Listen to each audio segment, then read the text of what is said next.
Hello नमस्कार जय हिंद मेरे प्यारे दोस्तों।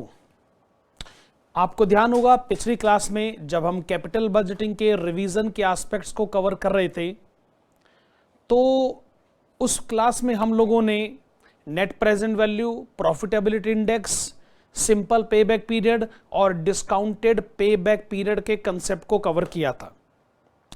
कैपिटल बजटिंग का इतना बड़ा चैप्टर है कि एक रिवीजन क्लास में वो पूरी तरीके से एकोमोडेट तो किया नहीं जा सकता था।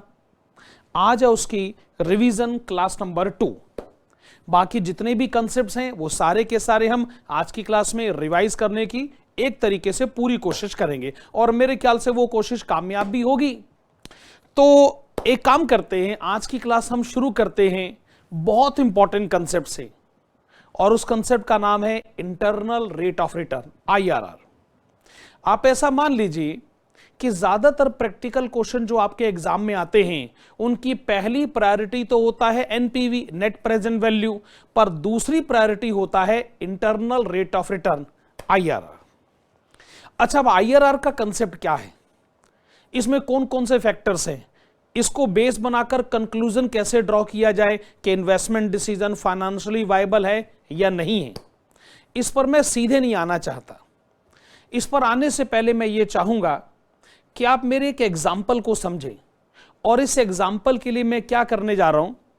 मैंने जो मेन क्लास में इंटरनल रेट ऑफ रिटर्न के कंसेप्ट को शुरू किया था उसका एक एग्जाम्पल, इनफैक्ट एक से ज्यादा एग्जाम्पल, वो जो पर्टिकुलर वीडियो है मैं ये चाहूंगा कि वो रिवीजन की क्लास में भी जरूर देखा जाए।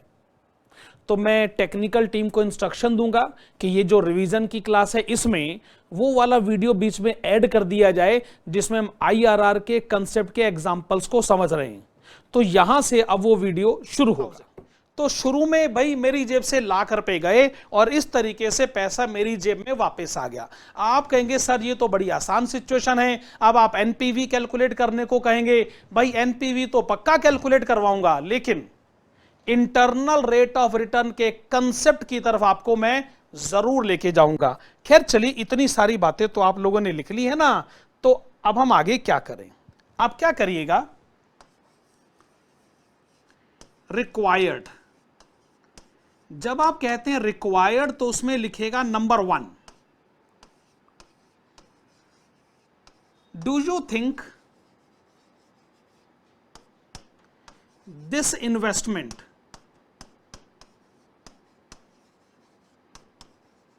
do you think this investment is financially viable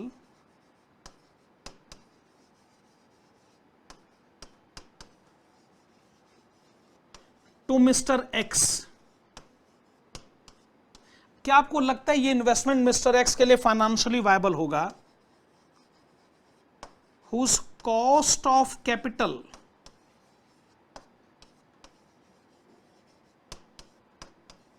is 10%।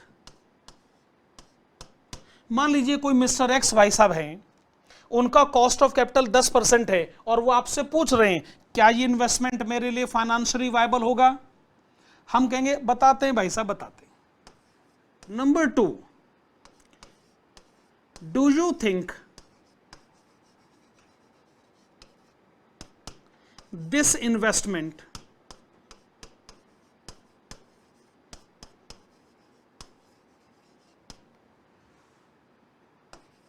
is financially viable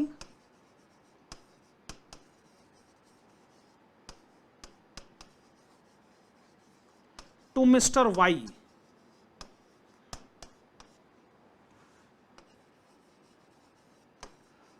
whose cost of capital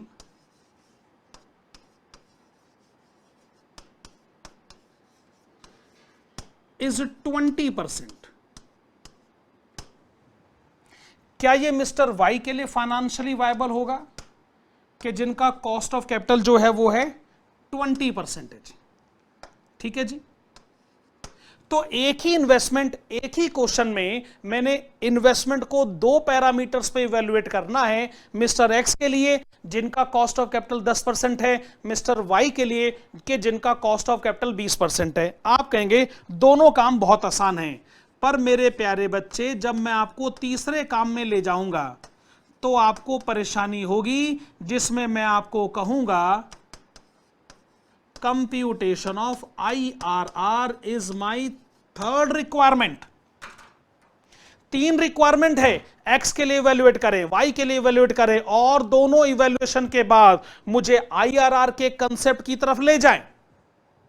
यही मैं आपको बताना चाहता हूं कि अगर आपको IRR समझना है तो आपको पॉइंट नंबर 1 और पॉइंट नंबर 2 से होकर गुजरना होगा। तो एक तरीके से यह क्वेश्चन मैंने आपको लिखवा कर दे दिया एग्जाम्पल के नाम पर। अब एक काम करें भाई, क्या काम करें, क्या काम करें, आंसर देते हैं जी इसका। और क्या, यहां तक तो आप कॉपी कर ही चुके हैं ना, वेरी गुड जी। लिखेगा सॉल्यूशन। सॉल्यूशन में पहला काम इवैल्यूएशन ऑफ इन्वेस्टमेंट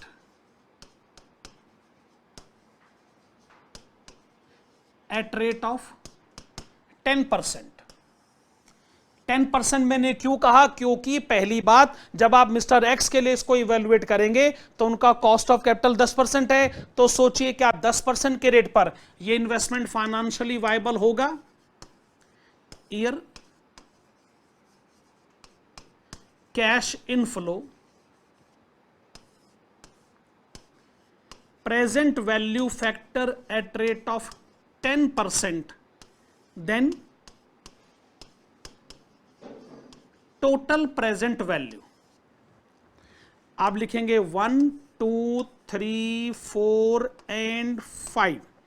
पहले साल का कैश इनफ्लो है 20,000 रुपए, देन 25,000, 30,000,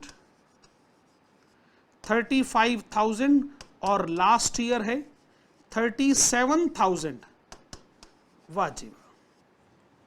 आप जानते ही हैं 10% के प्रेजेंट वैल्यू फैक्टर, लेकिन फिर भी फॉर्मेलिटी के लिए भाई हम कैलकुलेटर का इस्तेमाल कर लेते हैं। 0.909, 0.826, 0.751,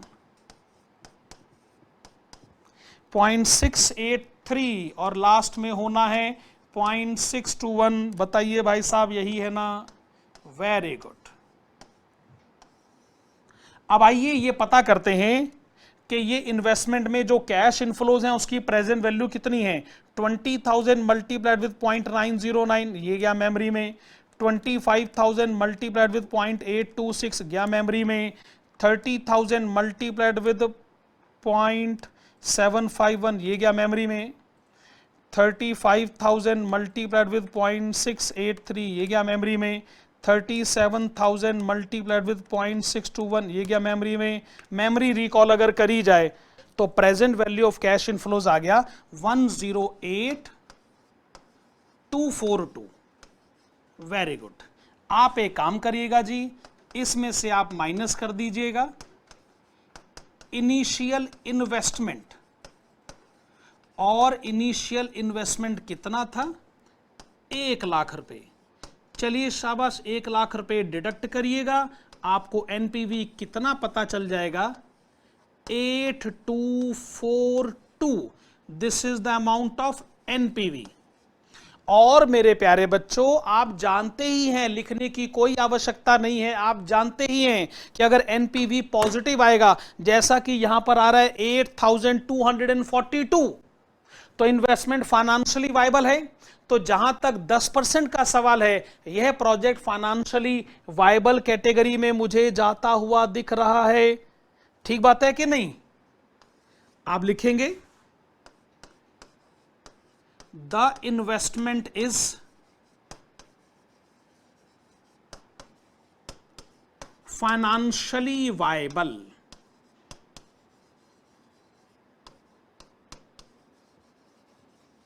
लेकिन मान लीजिए कि मैं इसी प्रोजेक्ट के इवैल्यूएशन को आगे बढ़ाता हूं और मैं ये कहता हूं कि मुझे प्रोजेक्ट का इवैल्यूएशन करना है 20% के रेट पर। 20% के रेट पर रेट तो बड़ा हो जाएगा, पर मेरे भाई प्रेजेंट वैल्यू फैक्टर छोटा हो जाएगा। पहले आप 1 को 1.10 से डिवाइड करते थे, अब आप 1 को 1.20 से डिवाइड करोगे। तो जब आप ज्यादा बड़ी फिगर से डिवाइड करोगे तो प्रेजेंट वैल्यू फैक्टर छोटा नहीं हो जाएगा। खैर चलिए, मैं बात को थोड़ा आगे बढ़ाना चाहूंगा जी। जहां तक 10% का सवाल है, मुझे ये इन्वेस्टमेंट जो है ये फाइनेंशियली वायबल नजर आ रही है। सॉल्यूशन को आगे बढ़ाते हैं और हेडिंग डालिएगा evaluation of the project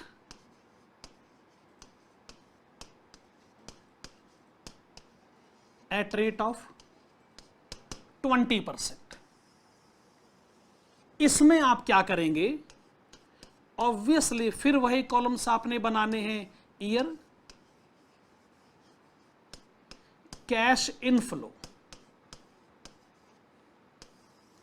present value factor at the rate of 20%, और लास्ट में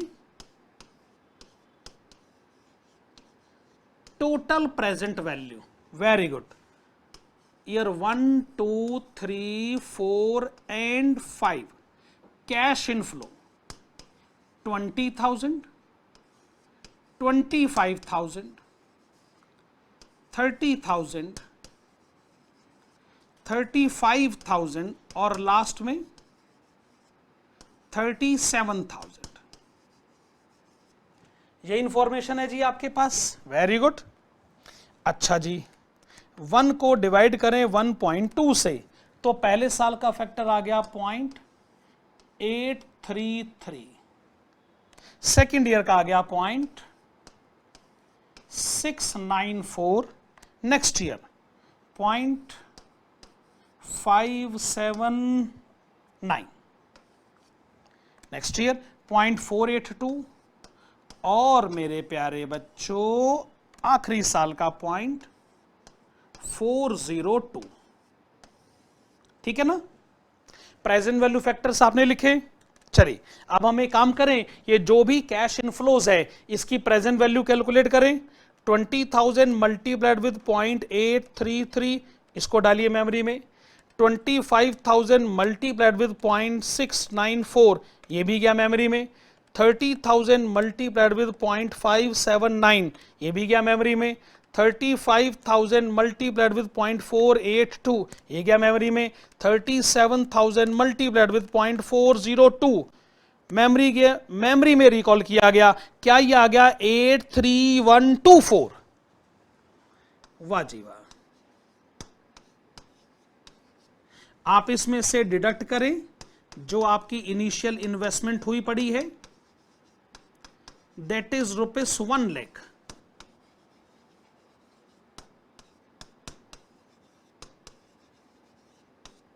तो एनपीवी आपको एक नेगेटिव अमाउंट मिल जाएगा जी। तो जैसे आप इसमें से 1 लाख माइनस करते हैं तो आ गया -16876। तो आपका कंक्लूजन क्या है? इन्वेस्टमेंट इज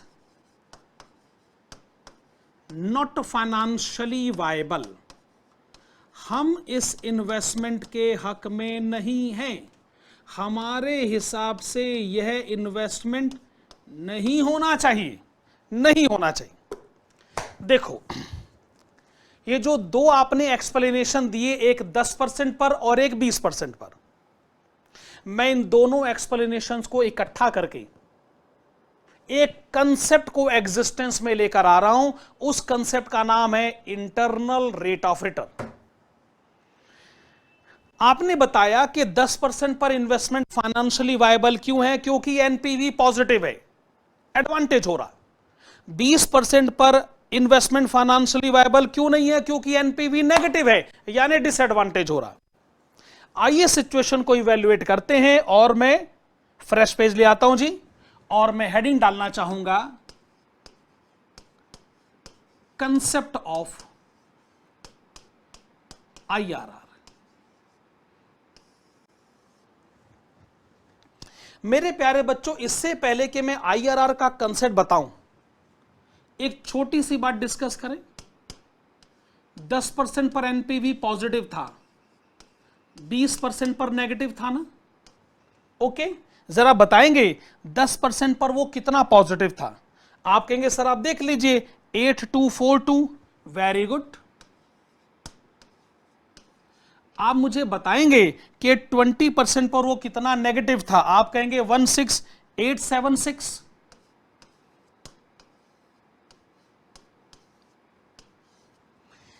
एक छोटा सा सवाल है, आप 10% से सीधा 20% पर आए, बीच में तो 11% भी था, 12% भी था, 13%, 14, 15, 16, 17, 18, 19, ऐसे तो बड़े सारे रेट थे बीच में, खाली 10 के बाद सीधा 20 क्यों? अच्छा एक बात और बताइए, जब आप रेट को बढ़ाते हो तो क्या प्रेजेंट वैल्यू फैक्टर छोटा हो जाता है? जब आपने रेट को बढ़ाया 10% पे 0.909 था, 20% पे 0.833 था। बड़े हुआ रेट यानी छोटा प्रेजेंट वैल्यू फैक्टर। अच्छा, छोटा प्रेजेंट वैल्यू फैक्टर हो जाएगा और मल्टीप्लाई उसी से करोगे तो आंसर कम होगा कि नहीं होगा? मैं आपको यह कहना चाहता हूं मेरे भाई कि अगर रेट बढ़ाओगे तो आंसर छोटा होगा। तभी तो जब आप 10 से 20% पर आए आपका आंसर प्लस से माइनस हो गया, आंसर छोटा हुआ कि नहीं हुआ? यस यस, जरूर 10% और 20% के बीच में एक ऐसा रेट है जिसमें एनपीवी 0 है। छोटा होते होते अभी तो अच्छा खासा ना, पॉजिटिव 8242, वो थोड़ा पॉजिटिव से थोड़ा सा कम होता जाएगा, कम होता जाएगा, कम होता जाएगा। एक रेट ऐसा आएगा बीच में जिसमें एनपीवी 0 आ जाएगा, उसके बाद के रेट में एनपीवी नेगेटिव एरिया में एंटर करेगा। मैं इसको ऐसे भी कह सकता हूं, आपने 10% पर एनपीवी कैलकुलेट किया, पॉजिटिव आया, आपने 20% पर एनपीवी कैलकुलेट किया, नेगेटिव आ गया, लेकिन 10% से लेके 20% तक वो निरंतर कम होता गया, होता गया, होता गया। जरूर बीच में कोई ऐसा रेट है कि जिसमें एनपीवी है 0। एनपीवी 0 होने का मतलब कि जितना कैश इनफ्लोज है उतना ही कैश आउटफ्लो है प्रेजेंट वैल्यू के कंटेक्स्ट में। मेरे प्यारे बच्चों, इसे हम लोग कहते हैं इंटरनल रेट ऑफ रिटर्न। ये इंटरनल रेट ऑफ रिटर्न क्या होता है? ये वो रेट है, ये वो डिस्काउंट रेट है कि जिसके ऊपर जब एनपीवी कैलकुलेट किया जाए तो एनपीवी 0 आ जाता है। यानी ये वो रेट है जिसमें कैश इनफ्लोज और कैश आउटफ्लोज का आंसर इक्वल हो जाता है, और इक्वल होने के केस में एनपीवी तो 0 आएगा ही आएगा।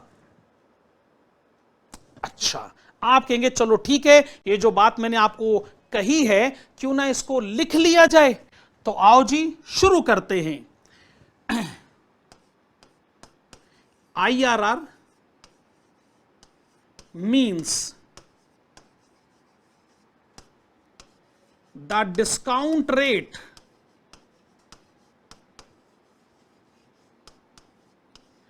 at which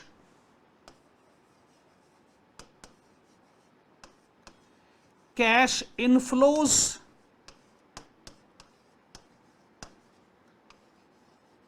are equal to cash outflows।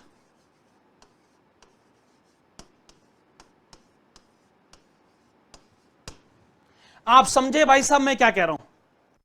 जहां इनफ्लोज और आउटफ्लोज इक्वल हो जाते हैं और यह सिचुएशन जिस रेट पर आती है उस रेट को हम लोग कहते हैं IRR, internal rate of return.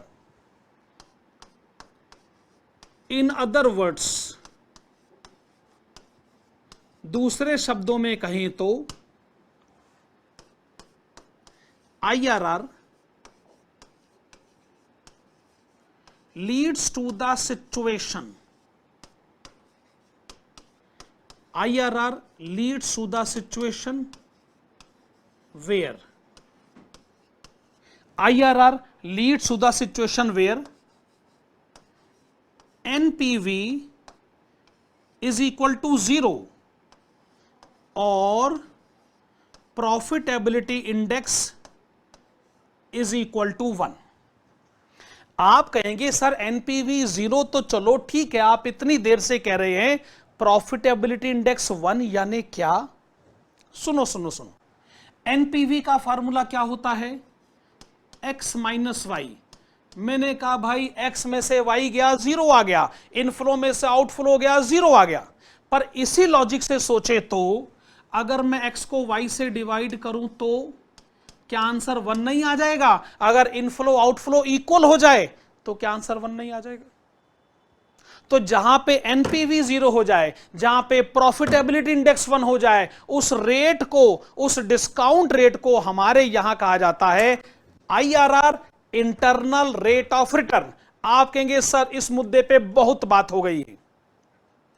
अब हम चाहते हैं कि आप हमको यह भी बताएं कि वो वाला रेट पता कैसे किया जाता है कि जहां पे एनपीवी 0 हो जाता है।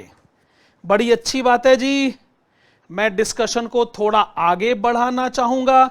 इनफैक्ट मेरे ख्याल से अगले पेज का इस्तेमाल किया जा सकता है। वेरी गुड, अगले पेज पर मैं आ गया हूं।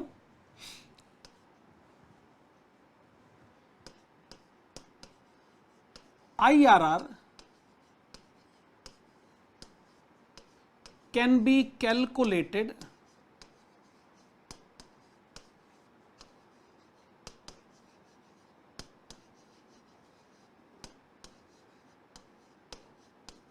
with the help of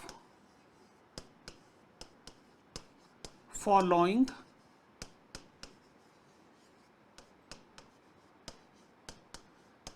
interpolation technique।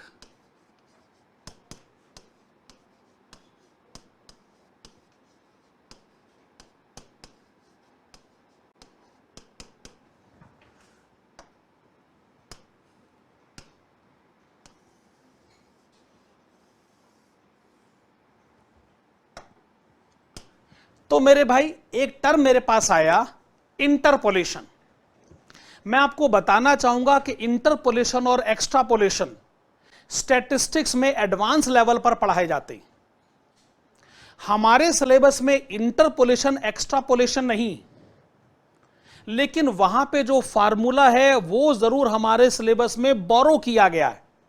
तो मैं आपको बताना चाहूंगा कि वो कौन सा फार्मूला है कि जिसको अप्लाई करके हम internal rate of return calculate कर सकते हैं। भाई वो फार्मूला जरा लिख लीजिएगा। This is equal to L plus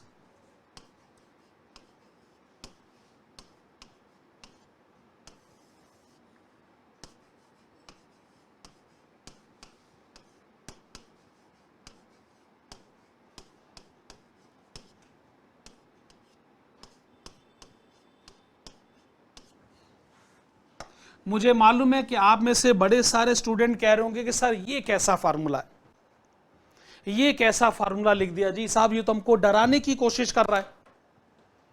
अरे फालतू में डरने वाली बात नहीं है, बड़ा सिंपल सा कंसेप्ट है। आप दुनिया में जो मर्जी फार्मूला जब आप पहली बार पढ़ोगे तो डर तो लगने ही लगता है साहब, उसको छोड़िए साहब। आप जब 3-4 क्वेश्चन करेंगे तो आप कहेंगे सर क्या लड्डू कंसेप्ट आप पढ़ा रहे। मैं पहले जरा इसको मैथमेटिकली अप्लाई तो करूं। तो ऐसा है भाई साहब, इसमें L का मतलब है लोअर रेट, H का मतलब है हायर रेट। लोअर रेट और हायर रेट मैंने आपको 2 सिचुएशन को डील करवा के दिया, जिसमें लोअर रेट था 10% और हायर रेट था 20%। ठीक है जी। तो आप एक काम करेगा, जब आप इसको अप्लाई करें तो पहले आप लोअर रेट के बदले लिख लीजिए 10%। आप लिखिए 10% लिखिए। मैं ये जानना चाहूंगा कि 10% के रेट पर जब आपने एनपीवी कैलकुलेट किया था तो वो कितना था? 10% के रेट पर एनपीवी था 8272। वेरी गुड जी, 8272 आप लिखिए,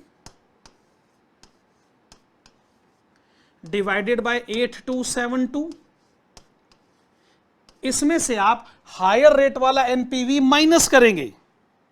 हायर रेट यानी 20%, एनपीवी जो कि खुद माइनस था तो माइनस माइनस प्लस हो जाएगा, 16876 माइनस माइनस प्लस हो गया ना, 16876। हायर रेट 20%, माइनस कर दे lower rate 10%।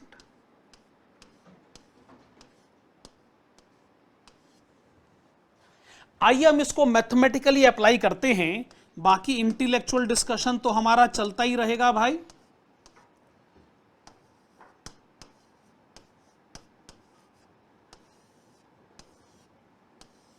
Okay, this is 8272 plus 16876 25148। Very good. 20% minus 10%, difference हो गया 10%।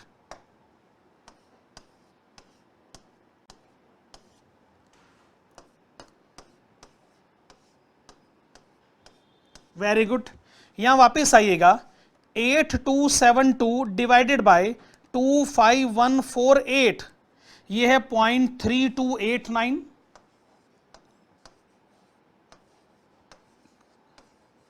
And it is to be multiplied with 10%। कुछ गलत तो नहीं कह दिया भाई? 10% प्लस। ऑफ कोर्स जब आप इसको 10 से मल्टीप्लाई करोगे तो ये आ गया 3.29% अप्रोक्सीमेटली, या 3.289%, एक ही बात है। अब आप इन दोनों का टोटल कर लीजिए, ये आ गया 13.289%। क्या बताया आपने? 13.289%।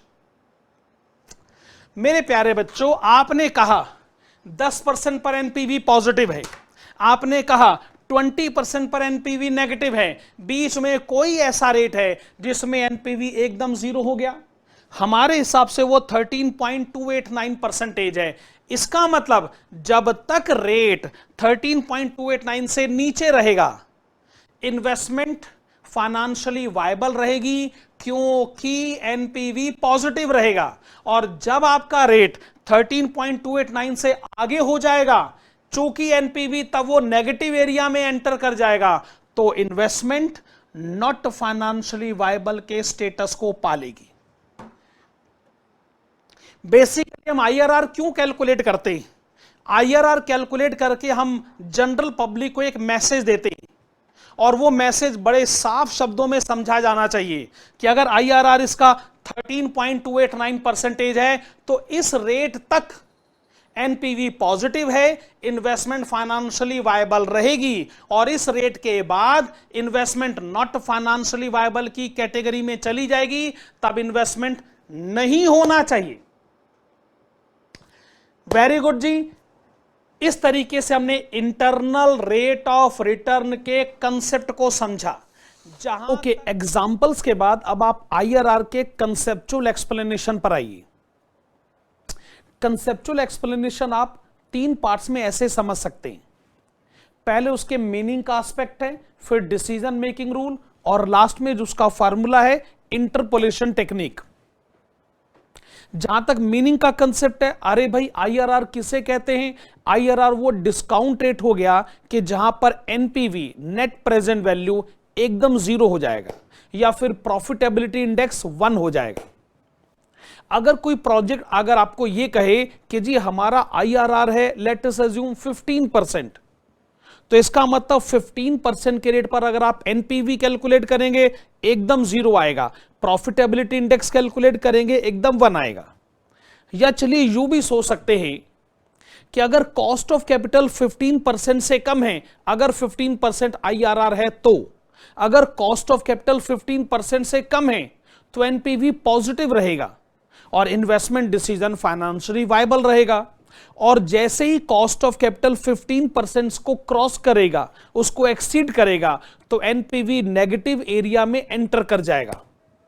एक तरीके से आईआरआर आपको यह बताने की कोशिश करता है कि इस प्रोजेक्ट से कैलकुलेट किया गया नेट प्रेजेंट वैल्यू कब तक पॉजिटिव एरिया या पॉजिटिव लिमिट में रहता है। उस रेट को क्रॉस करने के बाद वो फाइनेंशियली अनवायबल हो जाएगा। मेरा मतलब है एनपीवी नेगेटिव एरिया में चला जाएगा। ओके, तो हमने इसका मीनिंग क्या बताया, वो डिस्काउंट रेट जहां एनपीवी हो गया 0 या पी हो गया 1 या फिर तब तक एनपीवी पॉजिटिव एरिया में रहेगा। डिसीजन मेकिंग रूल बड़ा सिंपल सा है।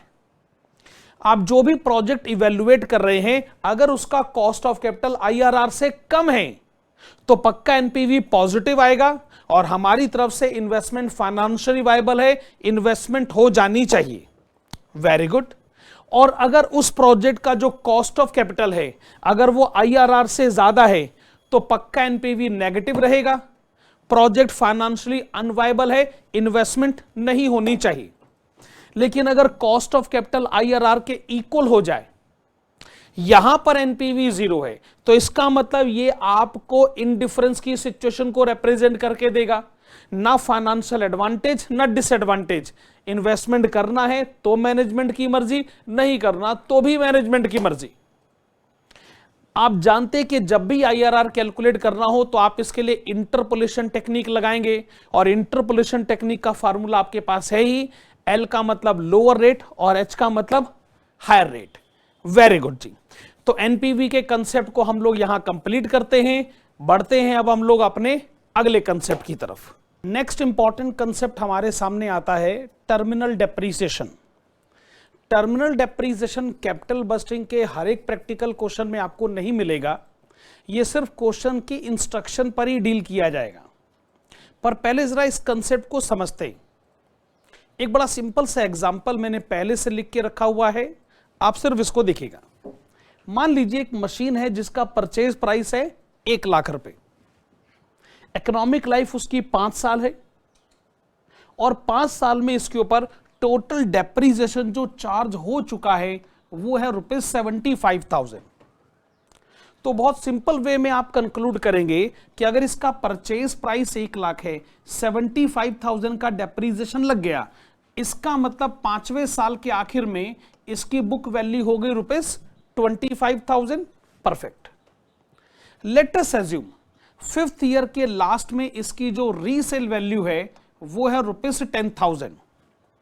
अब आप जरा सोचिए कि अगर 25,000 इसकी बुक वैल्यू है और रीसेल वैल्यू इसकी 10,000 है, तो ऑब्वियस कंक्लूजन ये निकल कर आएगा कि एकदम आखिर में 5th ईयर के लास्ट में मशीन के बेचने से लॉस रिकॉर्ड होगा। और कितना लॉस रिकॉर्ड होगा? ₹15,000। अब मेरे प्यारे बच्चों, इस loss on sale of machine को डील करने के 2 पॉसिबल ऑप्शन हो सकते। ऑप्शन नंबर 1, अगर क्वेश्चन कुछ ना कहे तो हमको वही ऑप्शन सेलेक्ट करना चाहिए। और वो ऑप्शन नंबर 1 क्या है? आपने कैपिटल बस्टिंग के सभी प्रैक्टिकल क्वेश्चन में लगभग ये ऑब्जर्व किया होगा कि इकोनॉमिक लाइफ के एंड में जैसे ही आप मशीन को लॉस या प्रॉफिट पर बेचते हो, या तो स्पेसिफिकली लॉस के बारे में बात हो रही है, तो उसको माना जाना चाहिए कैपिटल लॉस। जो इनकम टैक्स एक्ट में कैपिटल गेन के हेड में डील होता है, आप ऐसा सोच लीजिए, ये आपका नॉर्मल ट्रीटमेंट है। ओके। लेकिन कई बार क्वेश्चन ये इंस्ट्रक्शन देता है, व्हेन स्पेसिफिकली आस्क्ड, हम एक काम कर सकते हैं कि वो जो मशीन के बेचने से होने वाला लॉस है उसको लास्ट ईयर में एज बिजनेस एक्सपेंडिचर ट्रीट किया जा सकता है।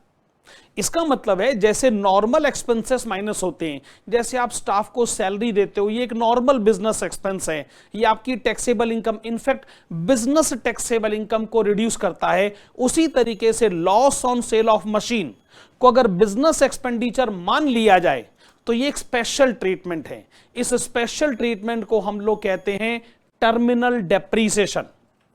ये कोई डेप्रीसिएशन नहीं है जी, आप इसको डेप्रीसिएशन मत मानिएगा, ये इनफैक्ट है loss on sale of machine allowed to be treated as business expenditure under a special case.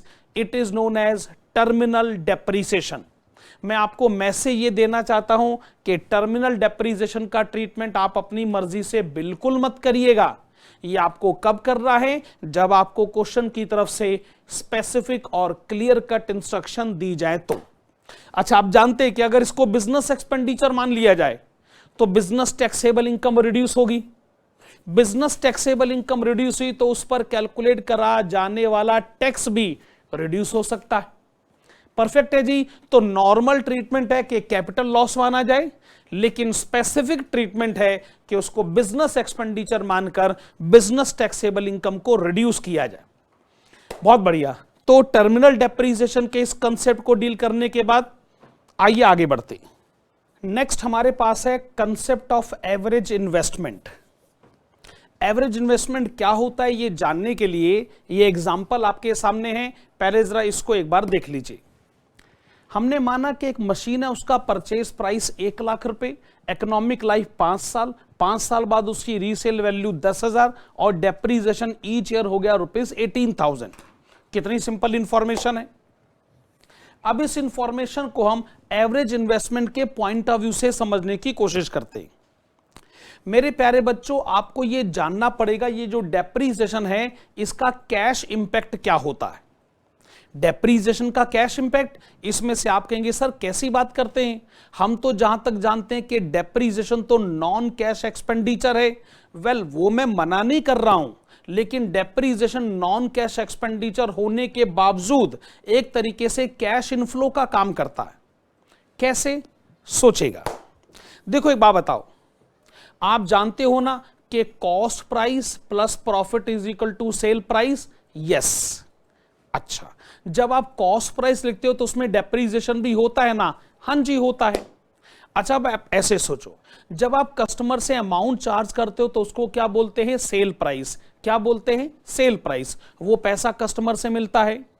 अच्छा, जो पैसा कस्टमर से मिलता है वही पैसा आगे डिस्ट्रीब्यूट होता है। उसमें जो प्रॉफिट का अमाउंट है वो ओनर्स में या शेयर होल्डर्स में डिस्ट्रीब्यूट हो जाएगा।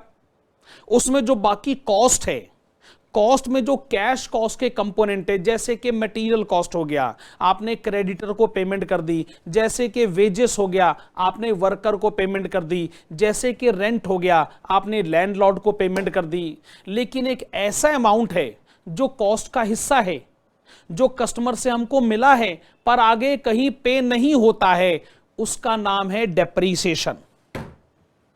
इसका मतलब डेप्रीसिएशन कॉस्ट प्राइस का पार्ट है, कॉस्ट प्राइस सेल प्राइस का पार्ट है, सेल प्राइस कस्टमर से रिकवर करी जाती है। तो जो पैसा कस्टमर से रिकवर होता है उसमें से सारे पैसे इधर उधर बट जाते हैं, सिर्फ एक पैसा रुक जाता है, उसका नाम है डेप्रीसिएशन। तो डेप्रीसिएशन इफेक्टिवली कैश इनफ्लो हुआ कि नहीं हुआ, आप इसको वैसे कैश इनफ्लो मानो या ना मानो, पर वो इफेक्टिवली कैश इनफ्लो है। तो मैं ये कहना चाहता हूं कि जैसे अगर इस मशीन की इकोनॉमिक लाइफ है 5 साल और शुरू में आपने इन्वेस्टमेंट करी 1 लाख, तो मैं ये मानता हूं कि आपने 1 लाख की इन्वेस्टमेंट करी है। 1 लाख रुपए पहले दिन आपकी जेब से गए, पर 1 साल में जो 18,000 का डेप्रीसिएशन रिकॉर्ड होगा वो 18,000 रुपए का कैश इनफ्लो हो गया एक तरीके से। क्या मतलब, अरे कस्टमर से पैसा आया पर कहीं गया ही नहीं। तो शुरू में आपकी इन्वेस्टमेंट 1 लाख थी, यस मैं मना नहीं करता हूं, पर 18,000 का इफेक्टिव कैश इनफ्लो हुआ। तो आप ये कह सकते हो कि जब फर्स्ट ईयर का एंड हुआ तो आपका इन्वेस्टमेंट का अमाउंट नेट में खाली 82,000 रह गया। फिर सेकंड ईयर की बिगिनिंग हुई तो 82,000 ने कहा कि देखिए सेकंड ईयर में भी 18,000 का डेप्रीसिएशन रिकॉर्ड हुआ, यानी डेप्रीसिएशन का इफेक्टिव कैश इनफ्लो हुआ। तो इन्वेस्टमेंट का अमाउंट रिड्यूस होके रह गया 64,000। Perfect, okay. थर्ड ईयर क्या कहेगा कि देखिए 64,000 में भी हमने 18,000 का डेप्रीसिएशन रिकॉर्ड करा, एक तरीके से कैश इनफ्लो।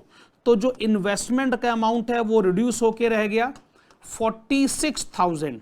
परफेक्ट है। फोर्थ ईयर भी इसी बात को रिपीट करेगा कि 46,000 का इन्वेस्टमेंट का ओपनिंग बैलेंस है, 18,000 का डेप्रीसिएशन रिकॉर्ड हुआ, इन्वेस्टमेंट का अमाउंट रिड्यूस हुआ, तो क्लोजिंग बैलेंस रह गया ₹28,000। फिर सिचुएशन आ गई फिफ्थ ईयर पे, वो ये कहेंगे 28,000 में भी 18,000 का डेप्रीसिएशन रिकॉर्ड हुआ, कैश इनफ्लो हो गया, इफेक्टिवली जो क्लोजिंग बैलेंस है वो 10,000 के इक्वल हो गया। और ये 10,000 की इंफॉर्मेशन आप देख सकते हैं रीसेल वैल्यू के साथ मैच करती है। तो हम ये जानना चाहते हैं कि प्रोजेक्ट में आपकी इन्वेस्टमेंट है कितनी। आप कहेंगे कि फर्स्ट ईयर के बिगनिंग में तो 1 लाख की इन्वेस्टमेंट है, पर हर साल 18,000 का कैश इनफ्लो होता रहा। धीरे धीरे करके हमारा जो इन्वेस्टमेंट था, हमारे जो फंड्स ब्लॉक हुए थे, वो रिटर्न होते रहे। एक तरीके से हमारी इन्वेस्टमेंट रिड्यूस होती रही। अब इस पूरे 5 साल के पीरियड में अगर मैं ये जानना चाहूं कि मेरा एवरेज इन्वेस्टमेंट कितना हुआ पड़ा है, मैं मानता हूं 1 लाख का इन्वेस्टमेंट मेरा शुरू में हुआ था, पर धीरे धीरे करके डेप्रीसिएशन के नाम पर कैश इनफ्लो होता रहा। तो अब सवाल ये उठता है कि मेरा एवरेज इन्वेस्टमेंट कितना है। तो एवरेज इन्वेस्टमेंट को पता करने का बड़ा सिंपल क्राइटेरियन है, और वो ये है कि प्रोजेक्ट में आपकी जो इनिशियल इन्वेस्टमेंट हुई थी वो थी 1 लाख रुपए, सिंपल। और आखिर में जो सैल्वेज वैल्यू है, जो रीसेल वैल्यू है, वो है 10,000। आप इनिशियल इन्वेस्टमेंट और रीसेल वैल्यू को ऐड करें, 2 से डिवाइड करें, आपको ये पता चल जाएगा प्रोजेक्ट में आपकी एवरेज इन्वेस्टमेंट है ₹55,000। 55,000 को आप ऐसे भी सोचिएगा कि पहले साल से लेकर 5वें साल तक का जो टोटल पीरियड है, इस टोटल पीरियड में आधा पीरियड ऐसा था कि जब आपकी इन्वेस्टमेंट 55,000 से ज्यादा थी, और आधा पीरियड ऐसा था कि जब आपकी इन्वेस्टमेंट 55,000 से कम थी। तो एक तरीके से आप ये कह सकते हैं कि 55,000 इस पूरे पीरियड की एवरेज इन्वेस्टमेंट को रिप्रेजेंट करता है।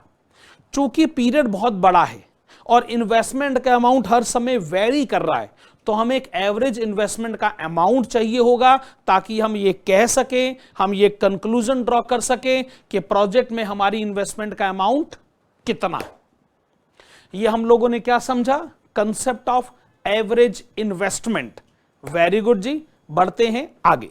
नेक्स्ट कंसेप्ट, अकाउंटिंग या फिर average rate of return, abbreviation ARR। ये पहली ऐसी टेक्निक है जो अकाउंटिंग के कंसेप्ट को अप्लाई करती। अब ये अकाउंटिंग कंसेप्ट कौन सा होता है भाई, सुनेगा। इसके फार्मूले से आपको इसका हिंट मिलेगा। इसका फार्मूला है average profit after tax divided by average investment multiplied with 100। अच्छा, जब हम कहते हैं एवरेज प्रॉफिट आफ्टर टैक्स, तो अकाउंटिंग टेक्निक है कि प्रॉफिट के बेस पे डिसीजन लेना कि इन्वेस्टमेंट फाइनेंशियली वायबल है कि नहीं। अभी तक की जो टेक्निक्स आपने पढ़ी उसमें कैश इनफ्लो की कैलकुलेशन पे जोर दिया जाता है। मेरा मतलब है कि प्रॉफिट आफ्टर टैक्स कैलकुलेशन पहले भी होती रही है, पर उसमें वापस डेप्रीसिएशन एड बैक होता है कि नहीं, यस। पर यहां पे डेप्रीसिएशन एड बैक करने की बात नहीं कही जा रही है, प्रॉफिट को इन्वेस्टमेंट से कंपेयर करना है। अब जब प्रॉफिट कंपेयर करेंगे तो ऐसा लगेगा कि आप अकाउंटिंग टेक्निक को मोर फेवरेबल कंडीशन पे लाना चाहते हैं, इसलिए इसको अकाउंटिंग रेट ऑफ रिटर्न भी कहा जाता है। इसको एवरेज रेट ऑफ रिटर्न क्यों कहा जाता है, क्योंकि ये एवरेज की कैलकुलेशन पर बेस्ड है। अगर हमको कोई ये कहे कि जो प्रोजेक्ट है इसमें 5 साल की आपकी इकोनॉमिक लाइफ है, और इसमें जो आपकी इन्वेस्टमेंट है उसका जो एवरेज अमाउंट है, let us assume average amount, अरे जो हम लोग पिछले पॉइंट में ही पढ़ रहे थे कि शुरू में इन्वेस्टमेंट कितनी हुई, उसके बाद डेप्रीसिएशन को एडजस्ट करने के बाद जो हमारी एवरेज इन्वेस्टमेंट है, लेट अस अज्यूम आपको यह कहा गया कि प्रोजेक्ट में आपकी जो एवरेज इन्वेस्टमेंट है वो है ₹50,000, 50,000 पे, ऐसी एजम्पशन।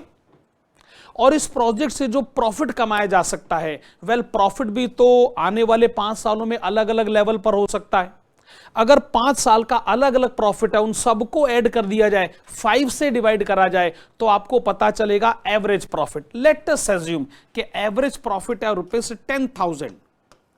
तो आप कंपेयर करके सीधे तौर पर यह बता सकते हैं कि इस प्रोजेक्ट से ऑन एन एवरेज आपको 20% का प्रॉफिट हर साल होता है। 20% का प्रॉफिट हर साल होता है। अब ये 20% का प्रॉफिट कम है या ज्यादा है, ये तो सिर्फ कंपेयर करके पता चल सकता है। हम जिस इंडस्ट्री को बिलोंग करते हैं या फिर जैसे हमारे कॉम्पिटिटर्स हैं, उनके कंपैरिजन में हम लोग किसी कंक्लूजन पर पहुंच सकते हैं। यहां पर एक कंसेप्ट पिक्चर में आता है, उसको हम लोग कहते हैं स्टैंडर्ड ARR।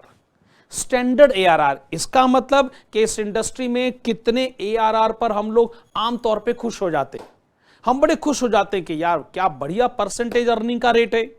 तो मान लीजिए जैसे जैसे अगर मैं इसी एग्जांपल को लेकर आऊं कि जो प्रोजेक्ट हमने इवेल्युएट किया उसमें जो एआरआर हमको मिला वो है 20%, लेकिन इंडस्ट्री में जो एआरआर स्टैंडर्ड बेसिस पे कंसीडर किया जाता है, लेट अस अज्यूम वो है 18%, तो हम कहेंगे बड़ी अच्छी बात है, ये इन्वेस्टमेंट तो फिर फाइनेंशियली वायबल हुआ। हमारे पॉइंट ऑफ व्यू से सोचें कि भाई 18% पर अगर लोग खुश हो जाते हैं, लेकिन प्रोजेक्ट हमारे पास आया, उसने हमको कहा कि हम 20% इनकम आपको अर्न करके देंगे, तो अगर एक्चुअल एआरआर आपके स्टैंडर्ड एआरआर से ज्यादा है तो कंक्लूजन किस डायरेक्शन में जाएगा कि ये इन्वेस्टमेंट हो जाना चाहिए। उसी कंटेक्स्ट में अगर सोचा जाए, अगर एक्चुअल एआरआर कम है स्टैंडर्ड एआर के कंपैरिजन में, तो जो इन्वेस्टमेंट है वो फिर फाइनेंशियली वायबल नहीं हुआ, अनवायबल इन्वेस्टमेंट नहीं होनी चाहिए। ये एआरआर का कंक्लूजन का पैरामीटर हो सकता है। और आप इतनी सी बात भी समझते हैं कि अगर एआरआर और स्टैंडर्ड एआरआर इक्वल हो जाता है तो इन्वेस्टमेंट करना है नहीं करना है, आप अपना डिसीजन खुद लें। हमारा पॉइंट ऑफ व्यू तो ये है कि भाई ये इनडिफरेंस की सिचुएशन को रिप्रेजेंट करता है। सही बात है कि नहीं? Yes please. तो ये हमारी तरफ से रहा concept of accounting rate of return या फिर एवरेज रेट ऑफ रिटर्न। ठीक है जी, बढ़ते हैं अगले कंसेप्ट की तरफ। Next concept, concept of block of assets. मैं यहां ये पोजीशन क्लियरली एस्टेब्लिश करना चाहूंगा कि ब्लॉक ऑफ एसेट पूरी तरीके से इनकम टैक्स एक्ट से रिलेटेड है। इनकम टैक्स एक्ट आप लोग पढ़ चुके हैं, आप इस समय ग्रुप 2 में हैं, आप जानते ही हैं कि ब्लॉक ऑफ एसेट का कंसेप्ट इनकम टैक्स एक्ट में डिफाइन किया जाता है डेप्रीसिएशन पर्पसेस के लिए। लेकिन फिर भी चलिए रिवाइज करते हैं कि ब्लॉक ऑफ एसेट का कंसेप्ट क्या है। ब्लॉक ऑफ एसेट्स को अगर हम लोग डिफाइन करें तो इसका मतलब हो गया group of assets. Group of assets का मतलब आप समझ सकते हैं, वैसे तो ग्रुप ऑफ एसेट का मतलब हो गया कि एक से ज्यादा एसेट्स का ग्रुप, लेकिन इनकम टैक्स लॉ कहता है कि नहीं, ऐसा नहीं है। अगर आपके ग्रुप में खाली एक ही एसेट होगी तो भी हम उसको ग्रुप ही बोलेंगे। एक एसेट हो तो भी उसका नाम ग्रुप है, एक से ज्यादा एसेट है तो भी उसका नाम ग्रुप ही है। ओके, ग्रुप ऑफ एसेट्स हैं belonging to same category and same rate of depreciation. Category भी एक जैसी होनी चाहिए और रेट ऑफ डेप्रीसिएशन भी एक जैसा होना चाहिए। एग्जाम्पल के तौर पे मान लीजिए आपके पास 3 बिल्डिंग्स हैं, मैंने उनके नाम डाले ABC। आपके पास 3 मशीन है, मैंने उनके नाम डाले DE और F। फर्दर मानिएगा कि जो रेट ऑफ डेप्रीसिएशन प्रेस्क्राइब किया गया है वो है बिल्डिंग A के लिए 5%, B और C के लिए 10%, मशीन D के लिए 10%, E और F के लिए 20%। ये सिर्फ मेरी एजम्पशन है, आप ऐसा मत सोचिएगा कि rate of depreciation strictly according to law है, ये सिर्फ कंसेप्ट को समझाने के लिए। तो मेरे इस एग्जाम्पल में टोटल 4 ब्लॉक है। पहला block building rate of depreciation 5%, दूसरा block building rate of depreciation 10%, जिसमें B और C को कंबाइंड कर दिया गया। तीसरा block machine D rate of depreciation 10%, चौथा ब्लॉक मशीन E और F का combined block rate of depreciation 20%। एक सवाल ये उठेगा कि जो बिल्डिंग C है उसका रेट भी 10% है और जो मशीन D है उसका रेट भी 10% है। ये 10% क्यों ना मिला दिया जाए, कंबाइंड करा जाए? ये नहीं हो सकता, क्योंकि बिल्डिंग अलग है और मशीन अलग है। हमने ब्लॉक ऑफ एसेट की डेफिनेशन में क्लियरली बताया है कि 2 फीचर्स हमको चाहिए। एक, कैटेगरी सेम होनी चाहिए, बिल्डिंग है तो बिल्डिंग है, मशीन है तो मशीन है। और दूसरी बात, रेट ऑफ डेप्रीसिएशन भी सेम होना चाहिए। और ब्लॉक ऑफ एसेट कहे जाने के लिए एक एसेट भी ब्लॉक कही जा सकती है और एक से ज्यादा एसेट भी ब्लॉक कही जा सकती है। ऑब्वियसली ब्लॉक ऑफ एसेट के इस मीनिंग के बाद अब आइए जरा इसके प्रैक्टिकल एप्लीकेशन की तरफ चलते हैं। हमारे सिलेबस में ब्लॉक ऑफ एसेट पर 2 तरीके के क्वेश्चन पूछे जा सकते हैं।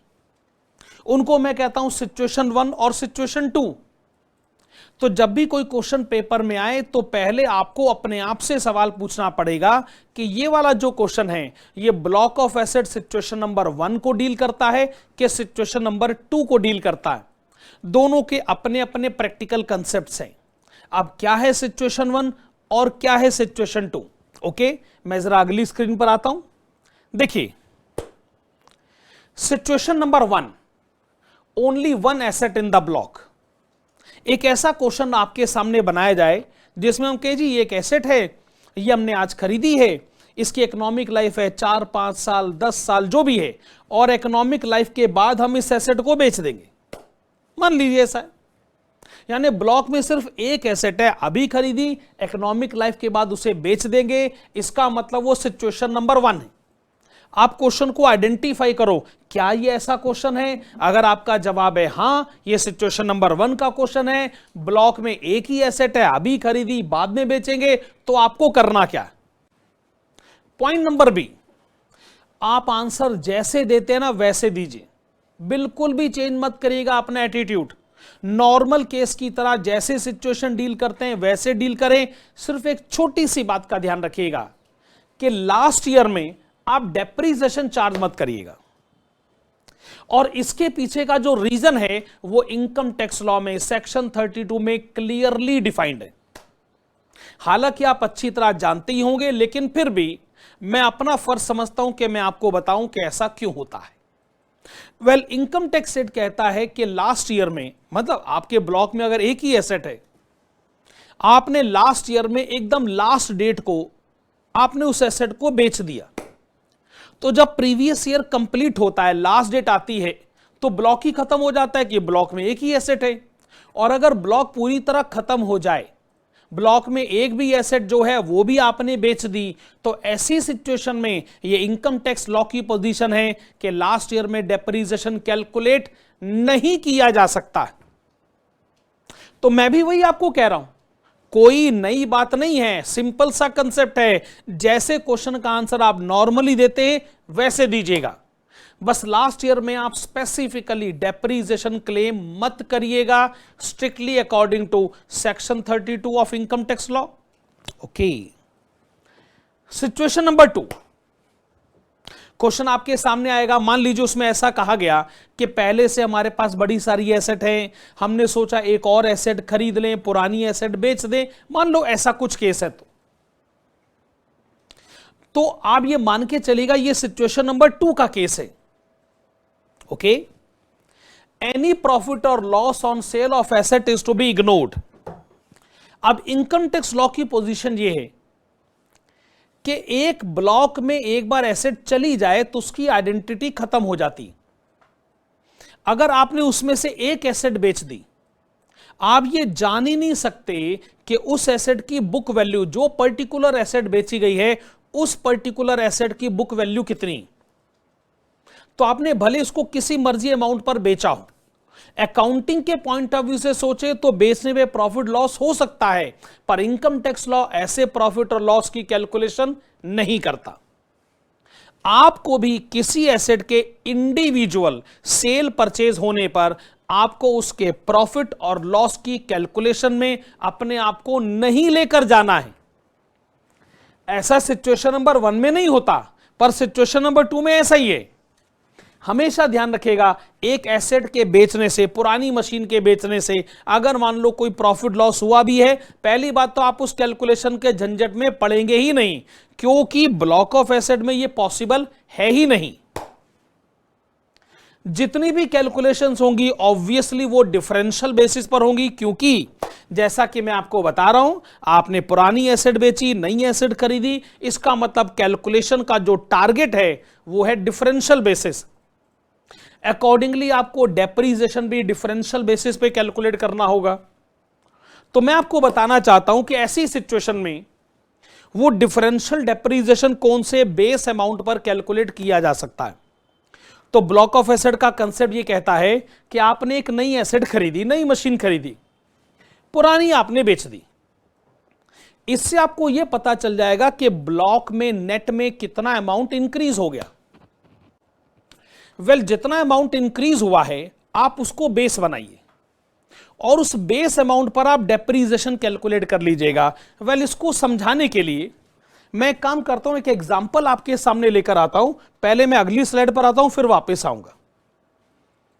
ओके, लेट अस अज्यूम आपके पास 3 मशीन्स हैं, ए, बी एंड सी। सिंपल सा एग्जांपल मैं आपके सामने लेकर आता हूं और प्रीवियस ईयर के शुरू में इनकी जो WDV है वो है ₹10 लाख। सिंपल सा केस। अच्छा, आपने मशीन डी खरीदी, वेरी गुड। मशीन डी आपने खरीदी मान लीजिए 2 लाख रुपए की, ठीक है। जब आपने मशीन डी खरीदी तो क्या करा कि आपने मशीन बी को बेच दिया। मशीन बी आपने कितने की बेची? लेट अस अज्यूम 50,000 रुपए की। तो इनकम टैक्स लॉ का कंसेप्ट क्या कहता है कि प्रीवियस ईयर के एंड में जो ब्लॉक है उसकी WDV हो जाएगी 11,50,000 रुपए। ऑफ कोर्स इसका मतलब अब डेप्रीसिएशन ये 11,50,000 रुपए पर कैलकुलेट होगा, वरना तो डेप्रीसिएशन 10 लाख पर कैलकुलेट हो ही रहा था। अब ये डिफरेंशियल डेप्रीसिएशन का कंसेप्ट क्या है? वैसे आपकी सोच क्या है कि नए अमाउंट का डेप्रीसिएशन माइनस पुराने अमाउंट का डेप्रीसिएशन, पर इनकम टैक्स एक्ट कहता है कि आप इस झंझट में क्यों पड़ते? आप सीधा ये क्यों नहीं बता देते कि ये डिफरेंस कितना है? क्या ये डिफरेंस 1,50,000 रुपए है? हां जी। और ये डिफरेंस क्या है? नई मशीन का परचेज प्राइस माइनस पुरानी मशीन का सेल प्राइस। तो नई मशीन के परचेज प्राइस में से पुरानी मशीन का सेल प्राइस निकालिए, ये एक डिफरेंस अमाउंट आ जाएगा। अगर आप डायरेक्टली इस डिफरेंस अमाउंट को टारगेट करते हैं और इसी पर डेप्रीसिएशन कैलकुलेट कर लेते हैं तो मेरे प्यारे बच्चों फिर सीधा ही आपको वो डिफरेंशियल या एडिशनल डेप्रीसिएशन की कैलकुलेशन पता चल जाएगी। मैं भी आपको वही कहना चाहता हूं कि जब आपको वो डिफरेंशियल या एडिशनल डेप्रीसिएशन कैलकुलेट करना हो तो उसका जो बेस अमाउंट होगा वो बेस अमाउंट कैसे आप निकालेंगे कि नई मशीन का जो परचेज प्राइस है उसमें से पुरानी मशीन का सेल प्राइस माइनस करिए, एक डिफरेंस आएगा, वो आपका बेस अमाउंट है, उसके ऊपर सीधा डेप्रीसिएशन आप कैलकुलेट करें, आपको पता चल जाएगा डिफरेंशियल या फिर एडिशनल डेप्रीसिएशन।